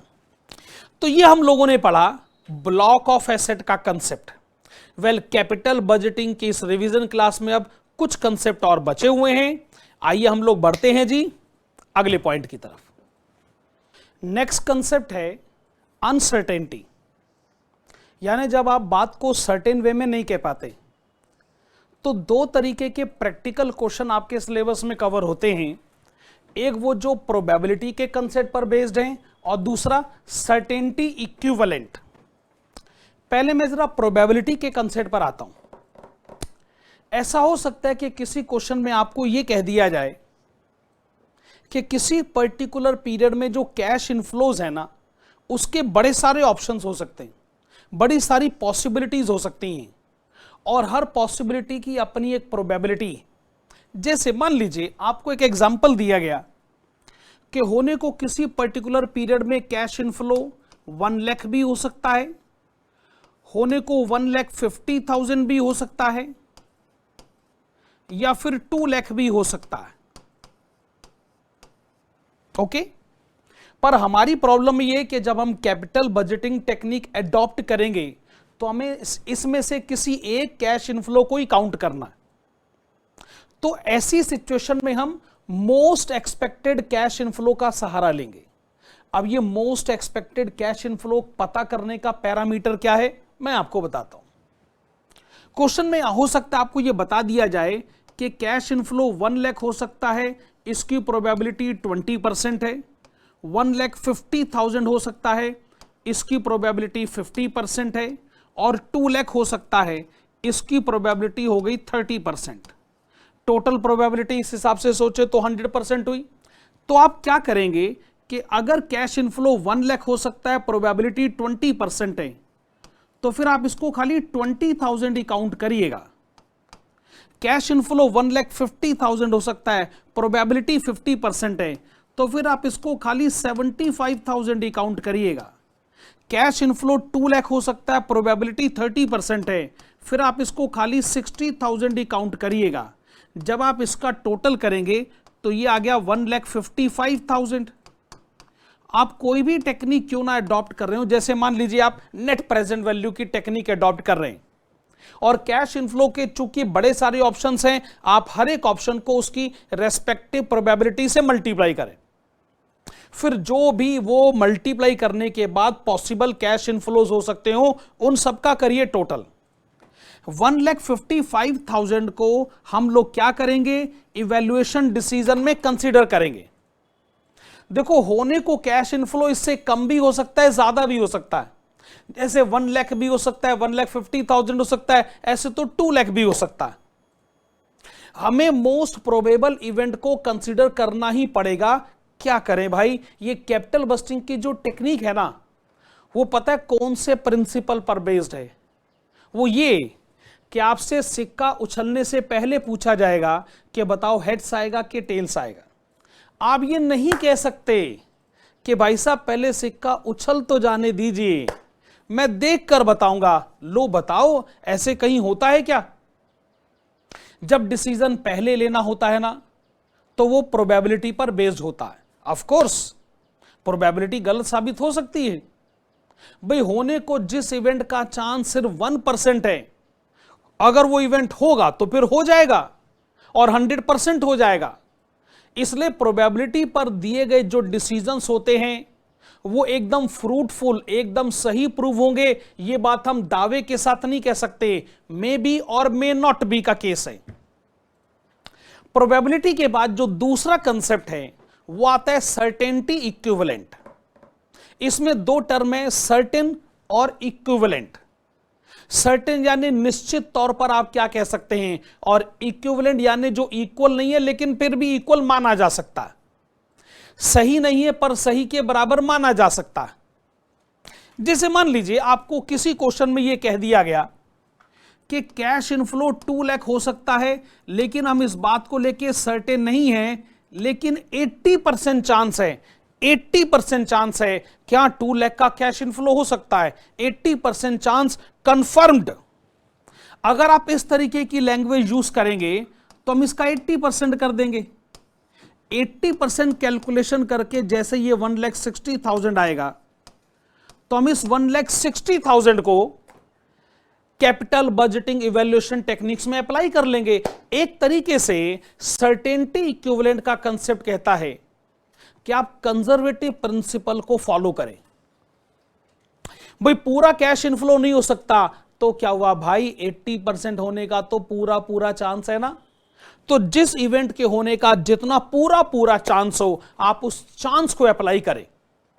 एक तरीके से कंजर्वेटिव प्रिंसिपल को फॉलो करें। फिर भी अगर इन्वेस्टमेंट डिसीजन फाइनेंशियली वायबल आता है तो इससे अच्छी बात और क्या हो सकती। तो अनसर्टेनिटी के केस में या तो आपको प्रोबेबिलिटी का कंसेप्ट अप्लाई करना पड़ सकता है या सर्टेनिटी इक्विवेलेंट। मेरे प्यारे बच्चों, जो अगला कंसेप्ट आएगा उसको हम लोग कहते हैं स्टैंडर्ड डेविएशन। स्टैंडर्ड डेविएशन, जी हां, कैपिटल बजटिंग में स्टैंडर्ड डेविएशन भी एक इंपॉर्टेंट एस्पेक्ट रखता है। स्टैंडर्ड डेविएशन के बेसिस पर यह तय किया जाता है कि बिजनेस में जो रिस्क इन्वॉल्व है वो रिस्क कितना कम है और कितना ज्यादा है। स्टैंडर्ड डेविएशन यही बताएगा कि आप अपने अरिथमेटिक मीन से यानी एवरेज सिचुएशन से कितना आगे हो सकते हैं और कितना पीछे हो सकते हैं, और जो अपने एवरेज से जितना ज्यादा फ्लक्चुएट करेगा उसमें रिस्क का फैक्टर भी उतना ही ज्यादा जुड़ा होता है। तो स्टैंडर्ड डेविएशन बेसिकली रिस्क का पैरामीटर है, और रिस्क का जो पैरामीटर है वो कैपिटल बस्टिंग की टेक्निक में अडॉप्ट किया जाना चाहिए। अच्छा, मैं यहां बताना चाहूंगा, एक बड़ी इंटरेस्टिंग वीडियो हम लोगों ने रिकॉर्ड करी थी। वो इंटरेस्टिंग वीडियो स्टैंडर्ड डेविएशन के कंसेप्ट पर बेस्ड थी, और वो हम लोगों ने अपने प्रमोशन के लिए रिकॉर्ड करी थी। कोई 14 या 15 मिनट की वीडियो है। तो मैं जरा टेक्निकल टीम को कहूंगा अब यहां से वो स्टैंडर्ड डेविएशन की वो वाली वीडियो इसके साथ अटैच कर दी जाए। वो बहुत बढ़िया और बड़ी कमाल की वीडियो है साहब। ओके, कैपिटल बस्टिंग में जब आप एडवांस लेवल स्टडी की तरफ पहुंचते हैं तो एक कंसेप्ट आता है स्टैंडर्ड डेविएशन। स्टैंडर्ड डेविएशन का नाम सुनते स्टूडेंट बड़ा हैरान हो जाता है, कहते हैं सर स्टैंडर्ड डेविएशन, ये तो वही है जो हम लोग स्टैट्स में पढ़ा करते थे, स्टैटिस्टिक्स में पढ़ा करते थे। अब सोचिए, कहां स्टैटिस्टिक्स में स्टैंडर्ड डेविएशन का एक फार्मूला होता था, और कहां फाइनेंशियल मैनेजमेंट की ऐसी स्टडी जिसमें हमको डिसीजंस लेने पड़ते हैं, फाइनेंशियल डिसीजंस लेने पड़ते हैं जो लॉन्ग टर्म बेस्ड भी होते हैं और शॉर्ट टर्म बेस्ड भी होते हैं। तो स्टैंडर्ड डेविएशन का फाइनेंशियल मैनेजमेंट की स्टडी में क्या रोल हो सकता है? तो मैंने सोचा एक छोटी सी वीडियो बनाई जाए कि स्टूडेंट्स को इस बात को मैं रियलाइज करा के दूं कि स्टैंडर्ड डेविएशन ठीक है, एक मैथमेटिकल कंसेप्ट है, लेकिन डिसीजन मेकिंग प्रोसेस में भी इसका एक रोल है। अच्छा, ये जो कुछ भी हम डिस्कशन करेंगे इसको हम लोग दो एस्पेक्ट्स में डील करना चाहेंगे। पहले एस्पेक्ट में मैं इसके एनालिटिकल फ्रेमवर्क पर आऊंगा। एनालिटिकल यानी भाई स्टैंडर्ड डेविएशन क्या है, क्यों है, किस लिए है, कहना क्या चाहता है। उसके बाद में इसके मैथमेटिकल एस्पेक्ट पर आऊंगा, स्टैंडर्ड डेविएशन कैलकुलेट कैसे करा जाता है और उसके कैलकुलेट करने के सिस्टम का क्या जस्टिफिकेशन है। फिर से एनालिटिकल एस्पेक्ट पर हम पहले आते। इसको समझाने के लिए मैं अपने सामने स्लाइड पे इसके कंसेप्ट को लाना चाहूंगा। जी आप देख सकते हैं, कंसेप्ट ऑफ स्टैंडर्ड डेविएशन के नाम से कुछ लिखा हुआ आपके सामने आ गया। ये जो भी हम कंसेप्ट डिस्कस करेंगे, पहले जरा इसका बेस क्लियर हो जाए। स्टैंडर्ड डेविएशन के बेस को क्लियर करने का एक पैरामीटर मैंने फिक्स करा, और उस पैरामीटर का मैंने नाम डाला है एवरेज डेली इनकम। भाई दुनिया के सारे बिजनेसमैन जो हैं वो इनकम के बारे में बहुत ज्यादा सीरियसली सोचते हैं। अच्छा, मान लीजिए मैंने किसी बिजनेसमैन से पूछा आपकी डेली इनकम कितनी है।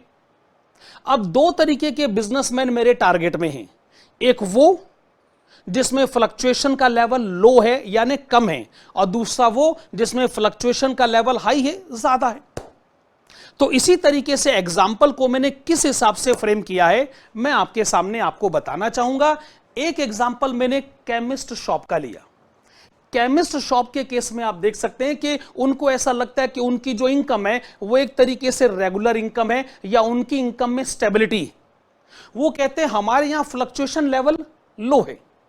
अगर एक केमिस्ट शॉप का ओनर आपको यह कहे कि वैसे तो मैं अपने बिजनेस से हर रोज 5,000 रुपए की इनकम अर्न कर लेता हूं, और मान लीजिए किसी तरीके से हमने स्टैंडर्ड डेविएशन के कंसेप्ट को इस बिजनेस पर अप्लाई करा। स्टैंडर्ड डेविएशन कैसे कैलकुलेट होता है अभी थोड़ी देर में बात करते हैं। तो पता चला कि इनका स्टैंडर्ड डेविएशन है 1,000 रुपए। तो स्टैंडर्ड डेविएशन का मतलब क्या निकालेंगे? मतलब मेरे प्यारे बच्चे ये है कि अगर एवरेज आपकी 5,000 की इनकम निकल कर आती भी है डेली बेसिस पर, तो कभी कभार इनकम 1,000 कम भी रह जाती है और कभी कभार 1,000 ज्यादा भी हो जाती है। तो अगर आप 1,000 के प्लस माइनस के मार्जिन को कवर करते हैं, तो in any case minimum level पर भी सोचा जाए तो जिस बिजनेस में लो फ्लक्चुएशन लेवल है, जैसे केमिस्ट शॉप का एग्जांपल मैं आपके सामने लेकर आ रहा हूं, तो हर हालत में मिनिमम 4,000 रुपए की इनकम तो होगी ही। और अगर मान लीजिए सिचुएशन बड़ी फेवरेबल हो जाए, किसी दिन कस्टमर्स बहुत ज्यादा भी आ जाएं और मैक्सिमम लेवल पर ले जाकर भी आपने सोच लिया, तो आपकी इनकम 6,000 तक भी जा सकती है। तो स्टैंडर्ड डेविएशन बेसिकली एक पैरामीटर है जो आपको यह बताएगा कि आपका जो डिफरेंस है, वो डिफरेंस मिनिमम और मैक्सिमम लेवल पर जो जाता है वो एवरेज से कितना प्लस या माइनस के लेवल तक जा सकता है। यह डिफरेंस आपके रिस्क के पैरामीटर को भी रिप्रेजेंट करेगा। मेरा मतलब है स्टैंडर्ड डेविएशन जितना बड़ा होता जाएगा, आपको लगेगा कि आपके बिजनेस के साथ रिस्क का फैक्टर उतना ही ज्यादा जुड़ा हुआ है। इस कंटेक्स्ट में मैं सोचता हूं कि अब आपको दूसरे बिजनेस का एग्जाम्पल दिया जाए। दूसरे बिजनेस के एग्जाम्पल के लिए मैं इधर आ जाता हूं, स्टॉक मार्केट इन्वेस्टर। वाह जी वाह, स्टॉक मार्केट इन्वेस्टर से एक बार हमारी बातचीत हो गई।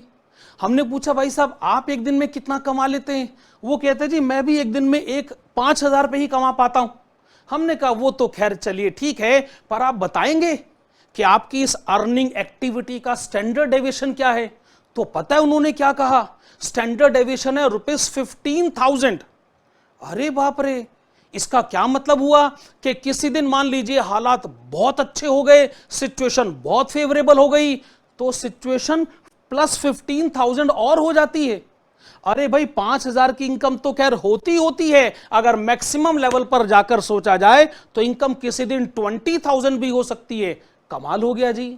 लेकिन आप जानते हैं कि जहां गेन सबसे ज्यादा होता है वहां रिस्क भी सबसे ज्यादा होता है, और स्टॉक मार्केट तो अपने हाई फ्लक्चुएशन के कारण जाना ही जाता है। तो अगर हम ये सोचें कि आपका स्टैंडर्ड डेविएशन अगर 15,000 है, तो प्यारे वो जो 5,000 की इनकम है, कभी कभार वो इनकम छोड़िए, अगर 5,000 में से 15,000 हटाया जाए तो उस दिन आपको 10,000 का लॉस भी हो जाता है। तो स्टॉक मार्केट इन्वेस्टर बहुत बड़े रिस्क में काम करता है जी। वो जानता है कि इनकम कभी 20,000 भी हो जाती है और कभी किसी दिन 10,000 का घाटा भी हो जाता है। ऐसा कोई रिस्क उस बिजनेस में कम होता है जहां फ्लक्चुएशन का लेवल कम हो।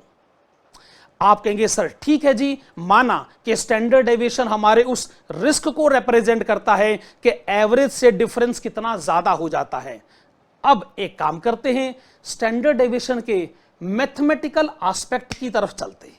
मैथमेटिकल एस्पेक्ट में ना स्टूडेंट को कन्विंस करने में, समझाने में हमको बहुत परेशानी होती है, क्योंकि स्टूडेंट स्टैंडर्ड डेविएशन के कंसेप्ट को पहले भी पढ़कर आया है और वो पहले से अपने दिमाग में एक बात बिठाकर बैठा है कि भाई इसका एक फार्मूला होता है, उसमें स्क्वायर रूट इस्तेमाल किया जाता है, बस कुल मिलाकर बात यही। अच्छा, अब हमारी प्रॉब्लम ये है कि अगर हम कोई कंसेप्ट आपको पढ़ाएंगे तो हमको बताना पड़ेगा कि आखिरकार इस फार्मूले के पीछे का लॉजिकल एक्सप्लेनेशन क्या है। अब स्टैंडर्ड डेविएशन के मैथमेटिकल फार्मूले को अगर लॉजिकली समझना है तो उसके लिए थोड़ी ज्यादा मेहनत करनी पड़ेगी। तो एक काम करते हैं, मैं जरा अगली स्लाइड पर आ जाता हूं जी। अच्छा, आप ये बात जानते हैं, स्टैट्स में आप पढ़कर आए हैं कि भाई स्टैंडर्ड डेविएशन बेसिकली वेरिएंस का स्क्वायर रूट होता है। आप जैसे ये सुनोगे कि सर, आप कहोगे कि अरे भाई एक प्रॉब्लम की दो प्रॉब्लम क्यों कर रहे हो, पहले तो स्टैंडर्ड डेविएशन क्या था ये समझ में नहीं आया मैथमेटिकली, अब वेरिएंस का कंसेप्ट भी बीच में आ गया। अब तो ऐसा लगता है कि आपको दो दो बातें समझानी पड़ेंगी। जरूर जी, मैं आपको बताना चाहूंगा कि वेरिएंस क्या है और मैं यह भी बताऊंगा कि वेरिएंस का स्क्वायर रूट कैलकुलेट करके आखिरकार स्टैंडर्ड डेविएशन क्यों आता है। देखो जी, पहले जरा वेरिएंस के सो कॉल्ड फार्मूले के बारे में बात करते हैं। फार्मूले का हिसाब किताब भी बता दूंगा जी। वेरिएंस का फार्मूला यह है, सिग्मा यानी summation x minus mean of x, यानी जो भी एक्चुअल सिचुएशन आपके पास है और जो एवरेज सिचुएशन आपके पास है उसका करिए डिफरेंस, और डिफरेंस की पावर 2 करिए और उसको उसकी प्रोबेबिलिटी से मल्टीप्लाई करें। आप कहेंगे सर कुछ समझ में नहीं आ रहा, ये क्या बात हुई भला, हम एक्चुअल को मीन से क्यों डिफरेंशिएट करें, क्यों उसकी पावर 2 करें, क्यों उसको प्रोबेबिलिटी से मल्टीप्लाई करें। कोशिश करते हैं। अरे भाई साहब समझ में आएगा, आप थोड़ा हमारे साथ तो रहिए। अच्छा, इसको समझाने के लिए मैं एक काम करता हूं, एक बड़ा सिंपल सा एग्जांपल मैं आपके सामने लेकर आता हूं। मान लीजिए ये एक मैंने नंबर लाइन ड्रॉ करी, एक बिजनेस की सिचुएशन मेरे पास आई जिसमें मुझे पता चला कि जो उनका एवरेज है, यानी जो उनका अरिथमेटिक मीन है, वो एवरेज है 10। आप कहेंगे सर 10 का मतलब क्या हुआ भला। अरे भाई, जैसे मान लीजिए 10,000, जैसे मान लीजिए 10 lakhs, जैसे मान लीजिए 10 करोड़। इसका मतलब ये कुछ भी हो सकता है। बिजनेस से होने वाली सेल, बिजनेस से होने वाला नेट प्रॉफिट, ये उसका एवरेज है। नॉर्मल सर्कमस्टांसेस में इतनी इनकम, इतनी सेल, इतने एक्सपेंसेस, ऐसा कुछ हो जाता है। चलो वो तो ठीक है। फिर स्टैंडर्ड डेविएशन पिक्चर में आ गया। स्टैंडर्ड डेविएशन कहता है कि मेरे बारे में बातचीत करें। मैंने कहा बताइए भाई साहब आप हैं कौन और आप कितने हैं। तो पता चला कि स्टैंडर्ड डेविएशन कहता है कि मैं है 2। हमने कहा ये क्या बात हुई भला, स्टैंडर्ड डेविएशन के 2 का मतलब क्या है। उसने कहा अरे भाई, यानी 2 का डिफरेंस हो सकता है नेगेटिव साइड पर भी और पॉजिटिव साइड पर भी। स्टैंडर्ड डेविएशन यानी इतना डिफरेंस इधर उधर हो सकता है एज पर स्टैंडर्ड। हमने कहा बड़ी अच्छी बात है। अगर मैं 2 माइनस में ले जाऊं तो इसका मतलब सिचुएशन अनफेवरेबल सर्कमस्टांसेस में 8 भी हो सकती है और सिचुएशन फेवरेबल सर्कमस्टांसेस में 12 भी हो सकती हैं। Okay, that's very good. फिर बाकी बात सामने ये आई कि सिचुएशन नेगेटिव एरिया में जाए उसकी प्रोबेबिलिटी 50% है और सिचुएशन पॉजिटिव एरिया में जाए उसकी प्रोबेबिलिटी भी 50% है। That's very good also. अब हम एक काम करते हैं, पहले मैं आपको वेरिएंस के फार्मूले पे लाता हूं, आप उसके फार्मूले को समझेगा, आपको स्टैंडर्ड डेविएशन का फार्मूला अल्टीमेटली समझ में आएगा। तो वेरिएंस का फार्मूला बेसिकली क्या कहता है? वेरिएंस का फार्मूला कहता है कि देखो भाई, ये बताइए, ये जो आपकी एक्चुअल सिचुएशन है और जो आपकी एवरेज सिचुएशन है, बताइए इसमें डिफरेंस कितना है। हमने कहा भाई 8 में से अगर हम 10 को डिडक्ट कर देंगे तो डिफरेंस है -2, पर प्रॉब्लम ये है कि ये -2 है, इसके साथ माइनस का साइन है।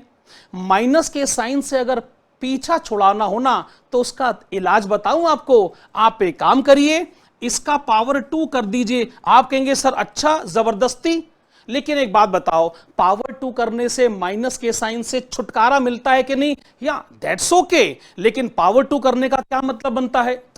फार्मूला समझना चाहते हो तो थोड़ा टाइम तो लगेगा। अच्छा, अगर मैंने पावर 2 जबरदस्ती कर भी दिया तो ठीक है, इसका आंसर आ गया 4। पर आप इस बात को भी तो मानिए कि नेगेटिव एरिया में होने का जो चांस है वो 50% है, तो मैं इसको इसके चांस से मल्टीप्लाई तो पक्का ही करूंगा। सिमिलरली जब मैं पॉजिटिव एरिया में चला जाता हूं तो अगर मैं वहां पर मान लीजिए मैक्सिमम सिचुएशन को कहता हूं कि आप एवरेज सिचुएशन से जरा डिफरेंस मुझे बताइए, तो उन्होंने कहा 12 में से 10 डिडक्ट कर देते हैं। चलिए यहां पर भी जबरदस्ती पावर 2 ले आते, लेकिन चूंकि इसका भी 50% का चांस है तो आप यहां पर भी 50% से मल्टीप्लाई करेंगे कि नहीं? The answer is yes. अब मेरे प्यारे बच्चों, ये आपने जो भी कैलकुलेट किया है इसको जरा कैलकुलेट तो करो, बताओ कितना आता है। आप इसको कैलकुलेट करेंगे, इधर आया 4.5 यानी इफेक्टिवली 2, इधर भी आया 4 और उसका 0.5 यानी 2। अल्टीमेटली क्या आपका वेरियस का आंसर 4 आया कि नहीं आया? चेक करिए, यस। अच्छा, अब आप कहेंगे सर स्टैंडर्ड डेविएशन क्या हुआ? अरे स्टैंडर्ड डेविएशन तो डिफरेंस है, एवरेज जो 10 है और 8 के बीच में डिफरेंस, एवरेज और जो 12 है उसके बीच में डिफरेंस। हम वो डिफरेंस ही तो आपको पढ़ा रहे थे।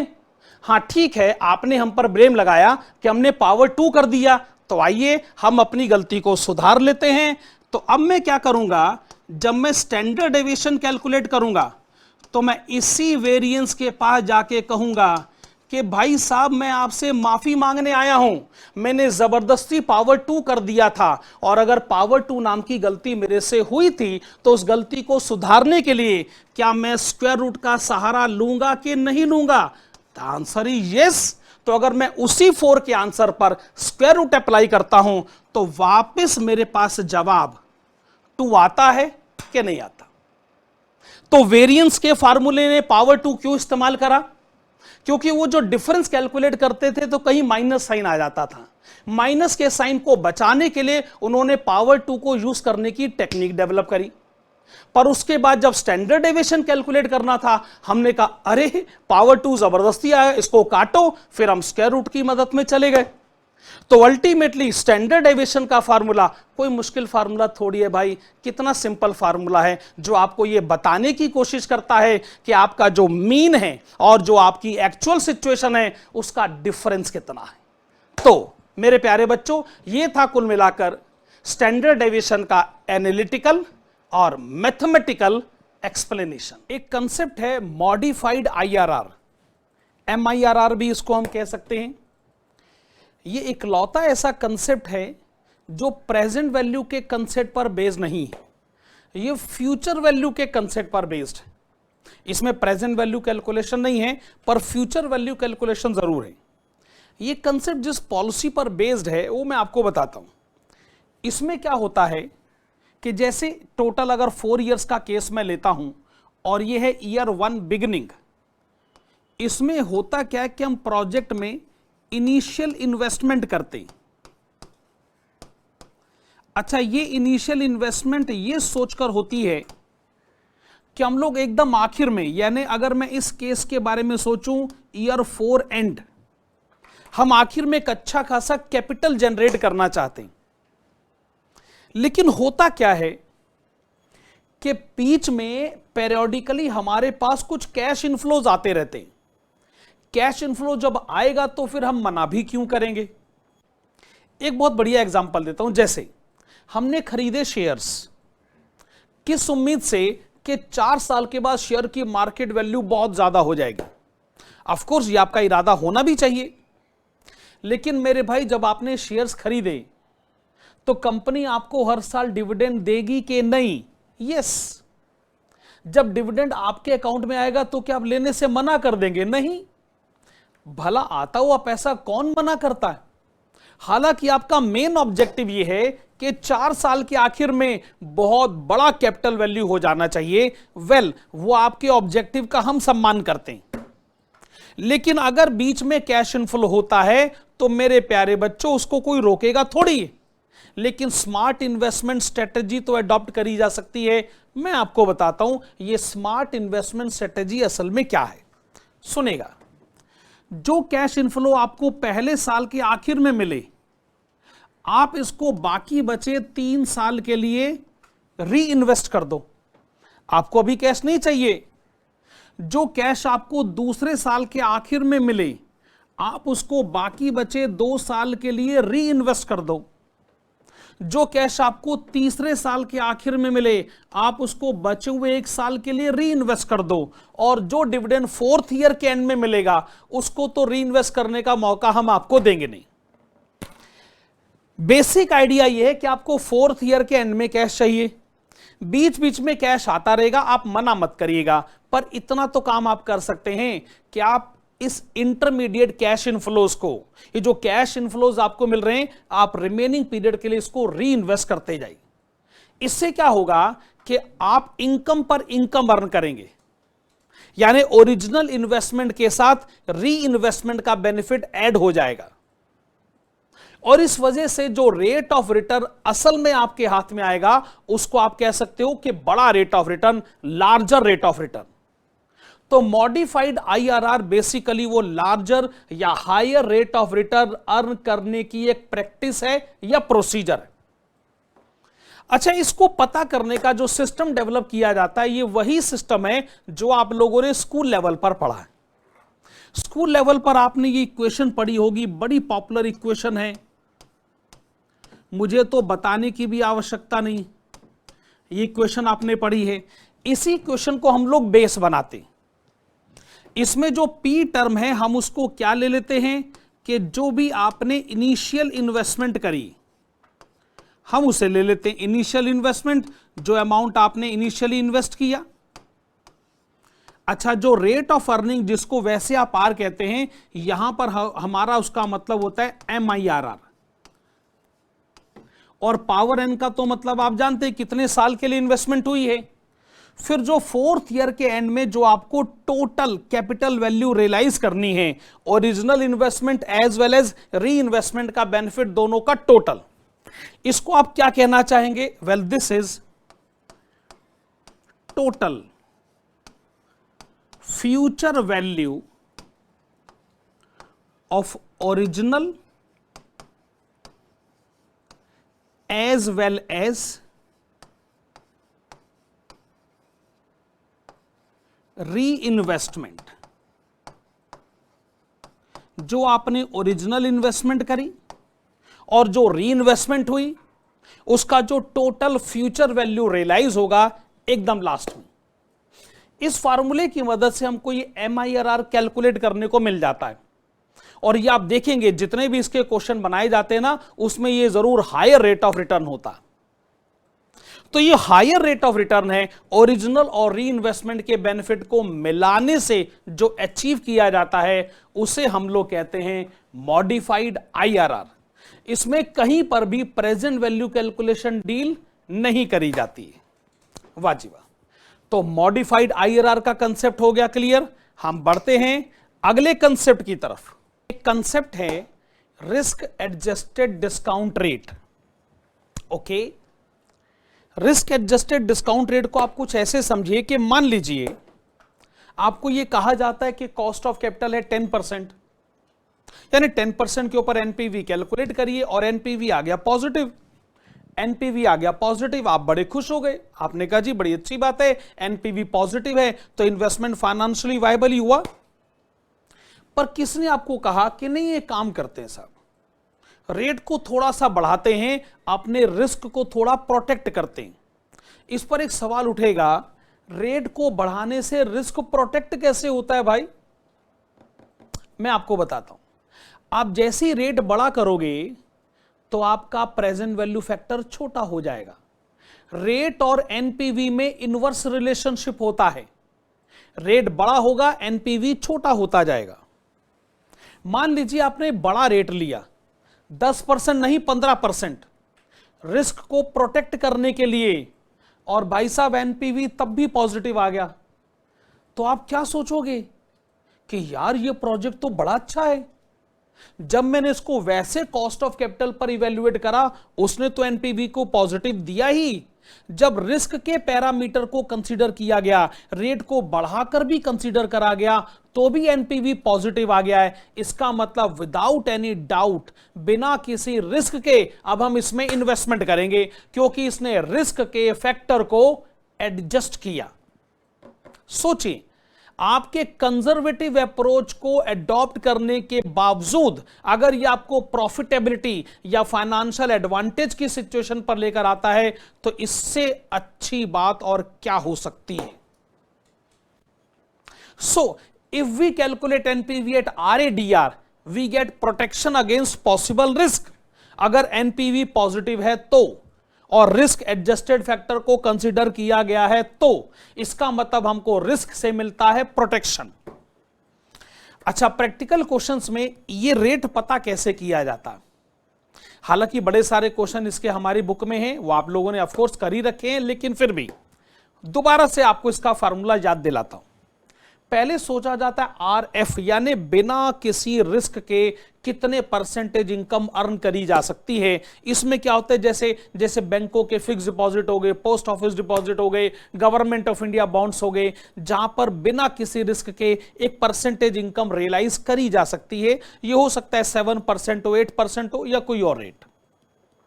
फिर उसके बाद यह सोचा जाता है कि अभी मार्केट जो मार्केट की प्रिवेलिंग रिस्क होते हैं, उसमें इन्वेस्टर ऑन एन एवरेज कितना रेट रियलाइज कर सकता है, उसमें से आरएफ डिडक्ट किया जाएगा। इससे हमको पता चलता है मार्केट रिस्क प्रीमियम, यानी मार्केट में जाके रिस्क लेकर प्रीमियम एक्स्ट्रा कितना अर्न किया जा सकता है। पर जो एक्स्ट्रा अर्न किया जा सकता है वो इस बात पे डिपेंड करता है कि आपकी सिक्योरिटी का रिस्क का इंडेक्स कितना है। जो आपकी रिस्क का इंडेक्स है, एक तरीके से इसको बीटा के मेजरमेंट के नाम से भी जाना जाता है जब हम कॉस्ट ऑफ कैपिटल के चैप्टर पर जाते हैं। ये जो रिस्क का इंडेक्स है, ये 1 से ज्यादा भी हो सकता है, 1 से कम भी हो सकता है। अगर ये 1 से ज्यादा है तो इसका मतलब ये हो गया कि एवरेज सिचुएशन के कंपैरिजन में आपके सिक्योरिटी में, आपकी इन्वेस्टमेंट में रिस्क का फैक्टर ज्यादा जुड़ा हुआ है। और जितना ये 1 से ज्यादा बड़ा होता जाएगा, 1.3, 1.7, 1.8, ये उतने बड़े रिस्क को मेजर करता जाएगा। और अगर ये पैरामीटर 1 से कम है तो इसका मतलब आपके पर्टिकुलर सिक्योरिटी में जो रिस्क का फैक्टर जुड़ा है वो एवरेज सिचुएशन के कंपैरिजन में कम है। और जितना छोटा होता जाएगा, रिस्क का फैक्टर भी उतना कम होता जाएगा। आप सोचिए, ये जो एक्स्ट्रा इनकम अर्न करने का पोटेंशियल है, ये पोटेंशियल आप तभी तो रियलाइज करोगे अगर ये बड़े रिस्क इंडेक्स से मल्टीप्लाई होगा। तो इसीलिए जितना ये 1 से ज्यादा होगा, उतना ज्यादा इनकम अर्न करने का पोटेंशियल होगा, पर वहां पे रिस्क भी सबसे ज्यादा होगा। इसलिए जब आप एनपीवी कैलकुलेट करें, बड़े रेट पर कैलकुलेट करें और तब भी वो पॉजिटिव आए, तो ये इस बात का सिग्नल है कि रिस्क के फैक्टर को काउंट करने के बाद भी ये इन्वेस्टमेंट आपको प्रॉफिटेबल सिचुएशन पर लेके जाता है। इन्वेस्टमेंट होनी चाहिए और जरूर होनी चाहिए। ओके जी, चलिए इस कंसेप्ट को डिस्कस करने के बाद थोड़ा सा आगे बढ़ते हैं। 2 छोटे छोटे कंसेप्ट और हैं, सिनारियो एनालिसिस और सेंसिटिविटी एनालिसिस। पहला कंसेप्ट है सिनारियो एनालिसिस, और ये कौन से टर्म के ऊपर डिपेंडेंट हो गया? सीन। वैसे कभी आपने सुना है कोई ये कहे कि यार ये सीन क्रिएट मत करो? कुल मिलाकर वैसा ही है। इससे पहले कि आप किसी कंक्लूजन पर पहुंचे, तो पॉसिबल सीन यानी पॉसिबल आउटकम जितने भी हो सकते हैं, उन सबका इवैल्यूएशन कर लो भाई। सोचिएगा, वर्स्ट केस, बुरा से बुरा आपके लिए क्या हो सकता है, मोस्ट लाइकली एवरेज सिचुएशन और बेस्ट। भाई देखो, बेस्ट सिचुएशन में ना हर एक को एनपीवी पॉजिटिव ही दिखता है। सबसे बढ़िया केस तो तब हो कि जब वर्स्ट आउटकम भी हो तो भी आप फाइनेंशियल एडवांटेज की सिचुएशन पे आ जाएं। तो जो वर्स्ट केस में भी फाइनेंशियल एडवांटेज लेकर आ सकता है, ऐसे प्रोजेक्ट को तो छोड़ने का मतलब ही नहीं उठता। जब हम कहते हैं सेंसिटिविटी एनालिसिस, तो ये कंसेप्ट कहता है, देखिए ये पूरा का पूरा जो चैप्टर है कैपिटल बस्टिंग का, इसमें आप कौन कौन से मैटर्स पे डिस्कशन करते हैं। सच बात तो ये कि मैटर खाली दो हैं, एक कैश इनफ्लोज और दूसरे कैश आउटफ्लोज। लेकिन कैश इनफ्लोज की कैलकुलेशन में भी तो बड़े सारे रिलेटेड फैक्टर जुड़ जाते हैं। कैश इनफ्लोज कैसे कैलकुलेट होता है भाई? आप कितनी क्वांटिटी बेचते हैं, एक क्वांटिटी का सेलिंग प्राइस कितना, वेरिएबल कॉस्ट कितना, फिक्स्ड एक्सपेंसेस कितने, और एनपीवी कैलकुलेट करते समय कॉस्ट ऑफ कैपिटल के फैक्टर को भी कंसीडर किया जाता है। अच्छा, जब हम एनपीवी इन सारे फैक्टर को बेस बनाकर पता करते हैं तो एक बड़ी इंपॉर्टेंट स्टडी हम उसको डील करना चाहते हैं। वो इंपॉर्टेंट स्टडी कौन सी है? ध्यान से देखिएगा। Least adverse impact on one factor leading to highest adverse impact on NPV. क्या मतलब हुआ इसका? ये जो जितने फैक्टर्स आपको नजर आ रहे हैं, इसमें किसी एक में भी हल्का सा एडवर्स इंपैक्ट आ गया, हल्का सा एडवर्स इंपैक्ट आ गया। क्या मतलब? आप अभी जो क्वांटिटी बेचते हैं, फ्यूचर में क्वांटिटी इतनी नहीं बिकेगी, थोड़ी कम बिकेगी। सेलिंग प्राइस, फ्यूचर में सेलिंग प्राइस इतना नहीं हो सकता, थोड़ा कम हो जाएगा। इसका मतलब कुछ एडवर्स हो रहा है। वेरिएबल कॉस्ट थोड़ा बढ़ जाएगा, फिक्स्ड एक्सपेंस थोड़े बढ़ जाएंगे। मैं ये कहना चाहता हूं, इतने सारे फैक्टर्स हैं, इसमें कहीं पे कुछ एडवर्स इंपैक्ट आया है, कुछ बुरी बात हुई है, पर उस कुछ बुरी बात की वजह से एनपीवी के ऊपर बहुत ज्यादा नेगेटिव इंपैक्ट आ गया। तो एनपीवी की स्टडी ये जानना चाहती है कि वो किस बात को लेके सबसे ज्यादा सेंसिटिव है।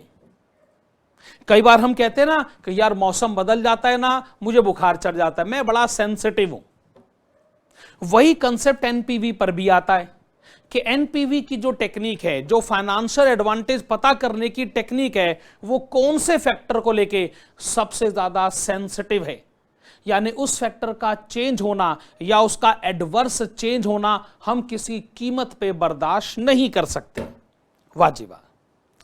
मेरे प्यारे बच्चों, कैपिटल बस्टिंग की हम लोगों ने 2 रिवीजन क्लासेस रिकॉर्ड करी, ये उसकी दूसरी क्लास थी। अब हम लोग जब अगली क्लास में मिलेंगे तो हम लोग वर्किंग कैपिटल के मैटर पे डिस्कशन करेंगे। और वर्किंग कैपिटल भी आप जानते हैं बहुत बड़ा चैप्टर है, एक रिवीजन क्लास में वो निपटने वाला है नहीं। तो जैसे कैपिटल बस्टिंग की हुई थी 2 रिवीजन क्लासेस, वर्किंग कैपिटल की भी होंगी 2 रिवीजन क्लासेस। तो मिलेंगे फिर। अभी मेरी तरफ से goodbye, thank you, take care.